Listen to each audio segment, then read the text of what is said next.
Bom dia, tudo bem com vocês? Sejam bem-vindos, então, para mais uma semana de nossas videoaulas. Espero que todos possam estar muito bem, né? Daremos continuidade, então, ao nosso capítulo 8. Na verdade, aí vamos finalizá-lo com esta aula, né? Que vem tratar ali referente ao assunto da atmosfera em si. Então, galera, a gente vai seguir aqui esse momentinho. Né? O que seria então a formação de um furacão? Né? Quando a gente pensa ali, ouve nos noticiários, geralmente com mais frequência ali nos períodos de agosto, setembro, outubro, né? São as fases de ocorrência de maior incidência desses furacões. Mas o que são os furacões? O que é um furacão em si, tá? Um furacão é um sistema circular de movimentação do ar em uma velocidade superior a 105 km por hora, com um diâmetro de centenas de quilômetros também, né? Resultante então da formação de um sistema de baixa pressão sobre as regiões oceânicas, né? Nós sabemos que quando se refere a um sistema de baixa pressão, possivelmente vai ser formado ali, né, uma situação atmosférica de chuva, né, com características que a gente vai ter então o frio, por exemplo. Então eles estão diretamente associados a um sistema de baixa pressão em si, certo? Como se forma esse furacão, então? Os furacões formam-se, como já dissemos, né, sobre as regiões oceânicas. Eles surgem quando as águas dos oceanos tornam-se mais quentes, com temperaturas iguais ou superiores a 27 graus, e há um elevado índice, então, do processo de evaporação dessas águas, né? Com a produção de uma grande quantidade de umidade, que será depois ali convertida nas massas de ar que formam então esses furacões em si. Alguns autores, eles vão defender que a partir dos 24 graus e meio já inicia então esse processo de superaquecimento dessas águas, né, oceânicas, que acabam ali por contribuir então para a formação dessas áreas dos furacões, certo? E aqui nós temos, então, a formação dele em si, né? Aqui a temperatura da água está em 26 graus. A água evapora da superfície do oceano e entra em contato, então, com as massas de ar frio, formando essas nuvens, né? Uma coluna de baixa pressão gera ventos em espiral. Esse vento ele ocorre, então, em uma forma ali de espiral. À medida que a pressão da coluna central, né, vai formar ali o olho desse furacão, se debilita, né, colocado aqui para a gente, a velocidade do vento aumenta ao seu redor também. A força de rotação da Terra é menor, próximo então à linha do Equador. Por isso, os furacões se formam a mais de 5 graus de latitude, ou seja, aproximadamente 550 quilômetros a partir da linha do Equador em si. São as áreas mais propícias, então, para a ocorrência desses furacões, né? E aí nós temos, então, áreas que vão formar a depressão tropical. Essa depressão tropical, elas vão possuir ali os ventos em média de aproximadamente 61 quilômetros por hora, né? As tempestades tropicais são classificadas, então, de 63 a 117 quilômetros por hora. Furacão ou tufão, a partir da velocidade de 118 quilômetros por hora. E aqui nós vamos ter, então, um super tufão sendo formado, né? A partir de 249, então, quilômetros por hora em si. E aqui a gente tem, né, todo um esquema que demonstra para a gente ali como é que isso acontece, né? Então tem essa ascensão ali desse ar quente, né? Que basicamente também vai atingir essas áreas aqui que nós falamos, que são formadas nas áreas oceânicas, né? Em contato, então, com esse ar frio, vão formar ali essa camada, né, que a gente propicia ali, chamado como esse centro de baixa pressão em si, né? Ocasionada, então, pela formação dos ventos em conjunto, e isso vai dar característica da formação, então, dos nossos furacões, né? Aqui nós temos uma imagem de satélite. Nessa imagem de satélite dá para a gente observar aqui, né, corretamente o olho desse furacão. Aqui também nós conseguimos analisar, né, a formação ali de toda essa corrente de ar, que nem a gente observou nos slides anteriores, né, que vão dar característica, então, originárias a esses furacões. E aí tem muitas dúvidas, né? O que seria um furacão, o que seria um tornado, o que seriam os tufões em si, tá? Os ciclones em si podem ocorrer na forma de tornados e furacões também, colocado aí pra gente. E aqui nós temos um exemplo desses tornados, né? Os tornados, eles ocorrem em áreas continentais, são altamente energéticos, têm um funil estreito, que nem a gente observa aqui no GIF, né? Que toca o solo com largura entre 100 e a 1.200 metros.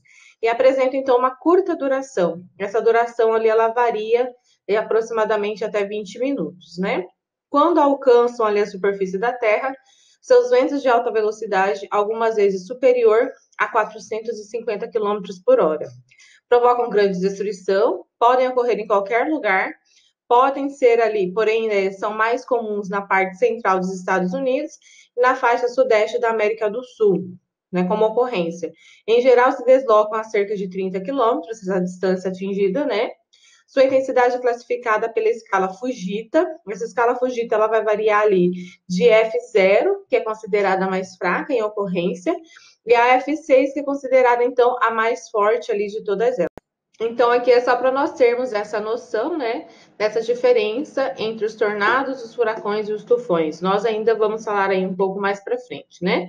Já mencionamos os furacões, que eles podem, sim, atingir quilômetros de diâmetro, como já foi mencionado também, né? Formam-se, obviamente, ali sobre os oceanos e mares. Esses mares têm as suas águas aquecidas, né? E podem ter ali a duração prolongada, então, de vários dias. Diferente, por exemplo, daquilo que nós acabamos de analisar com a questão dos tornados. Os tornados podem ter, em média, ali, a duração de no máximo 20 minutos, em média, né? É que a gente já está falando de vários dias da formação dele. São medidas ali pela escala de Simpson, né, com categorias que variam de 1 a 5, a velocidade dos ventos, né? E observe o seu esquema de funcionamento, a gente vai analisar aqui, né, toda essa parte, toda essa formação dessas grandes nuvens, né, que estão repletas ali, formadas em um centro de baixa pressão em si, que vão dar origem, então, né, a esse processo e funcionamento, então, desses furacões em si, né? E aí nós temos também conhecidos ciclones, né? Os ciclones, eles atuam de forma diferente dependendo do hemisfério. Quando se trata, por exemplo, da ocorrência dele, a gente vê aqui essa formação em espiral em si. Quando se trata da ocorrência dele no hemisfério norte, nós temos ali um centro de baixa pressão, né? Só que ele vai girar no sentido anti-horário, né? Que a gente observa nesse GIF, por exemplo, que está ocorrendo, então, numa área de abrangência do hemisfério norte em si. E aqui a gente tem essa ocorrência, então, no sentido anti-horário, né? Se ocorrer no hemisfério sul, nós teremos também esse centro de baixa pressão, só que aqui vai ocorrer, então, no sentido horário, né?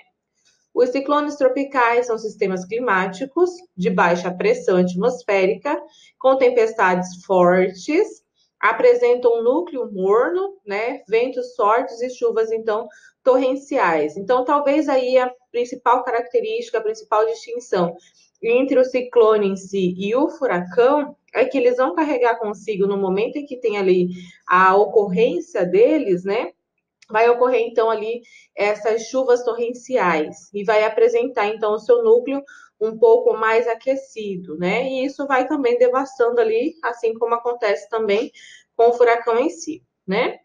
Quais as semelhanças e diferenças, então, entre furacão, tufão e ciclone, né? É uma dúvida que gera aí em muitos, e tem muitas pessoas que costumam associar com uma mesma situação, a mesma ocorrência, e a gente sabe que são diferentes, tá? Algumas formações em si. O ciclone é formado por ventos mais amenos, né? Quando eles são mais intensos, passam a ser chamados então de furacão ou tufão. Ambos têm as mesmas características, no entanto, nos países ocidentais, o fenômeno climático é denominado de furacão, enquanto nos orientais é comum então chamá-los de tufão. Então, dependendo da área de ocorrência dele, se for aqui na parte ocidental do nosso planeta, ele vai receber o nome de furacão. Se a ocorrência dele for lá na parte oriental, ele recebe o nome, então, de tufão, ok? Apesar das características ali serem bem semelhantes, né? Os efeitos e danos que esses fenômenos climáticos causam podem ser classificados de acordo com a intensidade de seus ventos. Na escala anemométrica, quase não sai, né? Anemométrica Internacional de Beaufort, ela vai variar, então, de 0 a 12. Então, a gente tem essa escala, né? Anemométrica ali de Beaufort, que vai dar intensidade, então, desses eventos climáticos em si, que vai de 0 a 12, aí, conforme a intensidade. Assim como a gente tem na ocorrência da movimentação, então, das placas tectônicas, da escala Richter, né, que a gente também já mencionou, aqui também possui, então, no caso dos terremotos, né, aqui a gente tem também uma escala determinada para a intensidade. E aqui os ciclones, né, organizei aqui para vocês, para ficar mais fácil esse entendimento, para não ficar confuso. Os ciclones e furacões têm a mesma formação, sua origem é no mar, quando as águas atingem ali 27 graus na superfície, né, e evaporam, basicamente ali, né. E aí nós temos, então, o vapor de água aquecido sobre as camadas mais frias se condensa, formam as nuvens densas de tempestade, então. A condensação libera muita energia, cria uma zona de baixa pressão no topo, atraindo correntes ascendentes de ar. Então, essas correntes, elas vão, né, se juntando ali, entre aspas, a essa zona de baixa pressão. Todo o ar ao redor tende a ser atraído para o centro, ou olho do furacão em si, e ocupa o espaço do ar que subiu, reforçando ali então este fenômeno. Por isso que vai ganhando, de certa forma, uma maior abrangência, por isso que vai formando aquela extensão, né, que a gente pode ver de várias nuvens que pode atingir, então, quilômetros, se tratando ali da situação da superfície em si, né? Aí a gente tem uma imagenzinha para representar bem nessa situação da formação desse furacão, né? Quando é que ele começa esse processo, o ciclone em si carregado, então, dessas tempestades, e o tornado que a gente observa, então, esse formato, então, de um funil, ok? E aí nós temos, né, nos slides anteriores foi mencionado, por exemplo, que nós temos a formação desse furacão, a ocorrência dele, né? E aqui no caso do ciclone a gente tem esse aquecimento da parte ali que fala, referente então próximo ao olho desse ciclone, né? Tem esse superaquecimento dessas áreas, então vai dar característica também.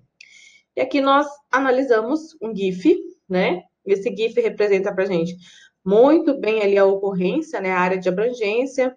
Talvez ali não dá para medir a velocidade, né? Mas a gente consegue observar através, então, dessas imagens de satélites em si. E temos, então, né? Já mencionamos ali a formação desse olho, desse furacão, né? Ventos e chuvas ocorrendo aqui nessa base, né, que é formada, o ar quente e úmido, ele acaba se misturando ali, vai formar também essa característica desse ar frio e denso, juntamente com essas correntes de convecção, correntes convectivas, né, que acontece ali de forma supernatural e que quase impossível ali do ser humano acabar tendo o controle, né. E aqui nós temos, então, tem ali alguns exemplos das áreas de ocorrência desses furacões em si, né? Então, o primeiro deles, que assim aconteceu e que acabou causando bastante dados. Então, a gente tem aqui o furacão Katrina, né? De categoria número 3, nós vimos que ela vai até 12, agora imagina, né?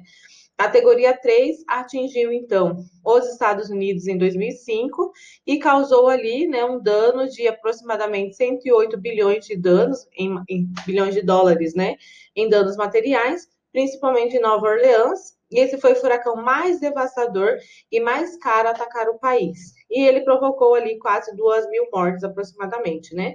Que a gente tem a imagem de satélite, então, dele atingindo essa parte da superfície. O segundo é o Ike, né? Furacão mais destruidor foi o segundo furacão mais destruidor foi o Ike, de categoria 2, que atingiu então os Estados Unidos no ano de 2008, provocou prejuízos orçados ali em cerca de 29,5 bilhões, né, o total, e causou ali cerca de 200 mortes também para este período, né? E aqui nós temos então o Andrew, que é o terceiro considerado aí da história, né, no ano de 1992, com duração então de 12 dias. Imagina ficar 12 dias ali ele se formando nas áreas oceânicas, né? O furacão Andrew contou com ventos de 250 km por hora e custou ali um prejuízo então de 26,5 bilhões de dólares aos Estados Unidos. A destruição provocou a morte então de 65 pessoas, né? É óbvio que a gente tem a ocorrência ali de mais de 100 furacões, que a gente já pode analisar ali dentro do contexto histórico, né? Mas aqui eu coloquei para vocês somente os 3 mais intensos da nossa história, tá? E aí nós temos a parte do Agora é com você, para os senhores e senhoritas, então, resolverem essa atividade, resolverem esse exercício, né? Nós temos a observação das imagens a seguir. Essas imagens são imagens aí de satélites, né? E aí a gente encontra a ocorrência desse fenômeno atmosférico em si. E aí ficam as perguntas para vocês responderem, né? Na próxima aula eu trago então o gabarito. E aí vem lá. O fenômeno atmosférico revelado nas imagens pela massa espiralada, né, de nuvens em torno de um centro, ocorreu entre os dias 26 e 27 de março de 2004. A formação desse fenômeno, que pode ser devastador, está geralmente relacionada a uma grande diferença de pressão atmosférica, como nós já falamos aí praticamente a aula toda. Então, vem para vocês ali, responda. Que fenômeno é esse? Explique com elementos da imagem. Então, você vai apresentar elementos da imagem que vão dar embasamento aí para sua resposta. Letra B. Sobre o litoral de que estados brasileiros se encontrava o fenômeno na ocasião em que a imagem de satélite foi obtida, né? Qual é a região aqui que está basicamente ali tendo essa ocorrência? Então, vocês respondam aí, me encaminhem depois, tá? E deixem no caderno de vocês também. E aí, pessoal, a gente finaliza então esse capítulo, ok? E finalizando esse capítulo, obviamente, nós temos os nossos exercícios, né? Então, não se esqueçam de elaborá-los aí e encaminhar. Esse capítulo abordou, então, as relações entre os sistemas da Terra, atmosfera, hidrosfera, litosfera e biosfera. Nós iniciamos com essa aula. Formação da composição e camadas da nossa atmosfera, falamos de todas as camadas. A importância e a degradação da camada de ozônio, mencionamos também. A circulação de calor na atmosfera, também foi falado, e a formação, então, dos ciclones em si, ok?